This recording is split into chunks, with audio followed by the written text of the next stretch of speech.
उपस्थित माझ्या तमाम मायबाप जनतेला मानाचा जोहार. जय आदिवासी. जय आदिवासी. आदिवासी एकता जिंदाबाद. आदिवासी एकता जिंदाबाद. आज उपस्थित माझा समाज बांधव ज्या विषयाशी इथे आलाय, हा राष्ट्रीय महामार्ग बंद केलाय ती शासनाला जागा करण्यासाठी. पेसा भरती पेसाचं अधिसूचना 9 जून 2014 प्रसारित झाली. त्याच्यामध्ये टोटली 100% रिझर्वेशन होतं. त्यानंतर एक नवीन टीएसीची मीटिंग झाली साधारणतः 2019 मध्ये.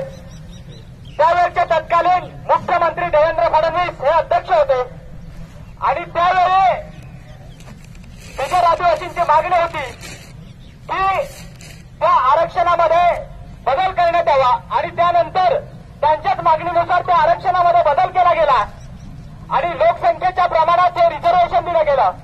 परंतु इथे हे आडकाठी करण्यात आली. हे काही योग्य नाही. आम्ही रिझर्वेशन मागायला गेलो नव्हतो. आम्हाला दिलेल्या रिझर्वेशनवर आमची भरती केली पाहिजे ही आमची प्रामुख्याने मागणी आहे. पेसा संदर्भातची लढाई 2014 पासून तलाट्यांना आजपर्यंत नियुक्ती दिली गेली नाही. आज एवढे मोठ्या प्रमाणात शिक्षक आपले आहेत, ते आधी शेवटच्या क्षणाला त्यांना नियुक्त्या देण्यापासून वंचित ठेवलं गेलं. हा आदिवासींवरती झालेला अन्याय आहे. जरी कोर्ट मॅटर आहे ते फक्त आदिवासींनाच कोर्टाचे कायदे लागू होतात का किंवा कोर्टाचे निर्णय फक्त आदिवासींसाठी लागू होतात का? मित्रांनो, 2017 मध्ये 16 जुलै 2017 मध्ये सुप्रीम कोर्टाने एक असा आदेश दिला की बोगस आदिवासी जे आदिवासींच्या जागेवरती आज कार्यरत आहेत, असे 12,500 उमेदवार, त्यावेळीची आकडेवारी सांगतं, आता ती 20,000च्या वरती गेले. अशा उमेदवारांना तात्काळ काढून टाकून त्यांच्यावर गुन्हे दाखल करण्यात यावेत आणि आजपर्यंत त्यांना दिलेल्या पगाराची रिकव्हरी करण्यात यावी असे आदेश असताना सुद्धा सरकारने त्यांना संरक्षण देऊन आज सगळ्या सोयीसुविधा पुरवत आहेत. मग जर सुप्रीम कोर्टाचा निर्णय तो मान्य करत नसेल सरकार आणि आज छोट्याशा गोष्टीसाठी सरकार कसं काय सांगतं की सुप्रीम कोर्टात केस पेंडिंग आहे आणि त्या केसच्या जे जजमेंट आहे त्या जजमेंटमध्ये म्हटलंय की पुढची तारीख येईपर्यंत स्थगिती देण्यात यावी. मग आज 1 वर्ष झालं त्या केसला, जवळजवळ 1 वर्ष, ती तारीखच येत नाही का?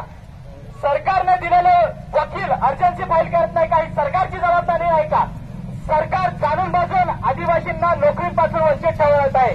आज खरं तर माझा म्हणजे इथे पोलीस आहेत यांनी सरकारवरती अॅट्रॉसिटी दाखल करायला पाहिजे, जो आमच्या संरक्षणासाठी कायदा बनवला. हे माझं पोलिसांना निवेदन आहे की सरकारवर तुम्ही अॅट्रॉसिटी फाईल करायला पाहिजे आणि आम्हाला न्याय तुम्ही मिळवून दिला पाहिजे. पेसाच्या बिगर आदिवासी अनुसूचित क्षेत्र जे आपलं पण आहे, पालघर तालुका असेल, वसई तालुका असेल किंवा इतर 13 जिल्ह्यांमध्ये आहे, त्या बिगर अनुसूचित क्षेत्रामध्ये मुलांना त्याच पिटिशनचा नंबर टाकून आणि मॅचची एक पिटिशन आहे त्या पिटिशनचा नंबर टाकून जर त्यांना नियुक्त्या दिल्या जातात आणि आदिवासींना दिल्या जात नाही, हा दुजाभाव आहे, हा अन्यायच आहे.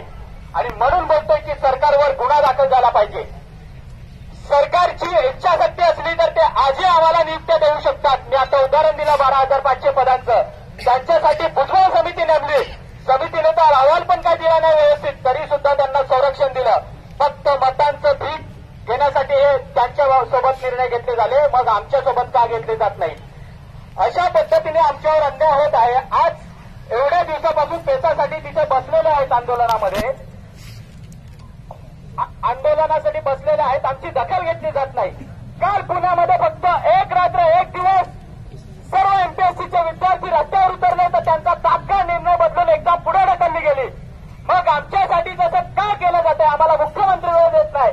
आणि मुख्यमंत्री दुसरी गोष्ट असं की जी पिटिशन सुप्रीम कोर्टामध्ये चालू आहे त्या पिटिशनचा जो निकाल होता, म्हणजे जो स्थगिती म्हणतोय आपण, तो न येता सुद्धा यांनी सामान्य प्रशासन विभागाशी संगनमत करून आधीच पत्र काढून घेतलं आणि आपल्याला स्टेची भाषा दाखवली. हे अत्यंत चुकीचं आणि बेजबाबदारपणे सरकारने आपल्यावर थोपवलेलं आणि सरकार आपल्या विरोधात जी भूमिका घेत आहे सरकारी विरोधात घेतलेली सामान्य प्रशासन विभागाची भूमिका होती.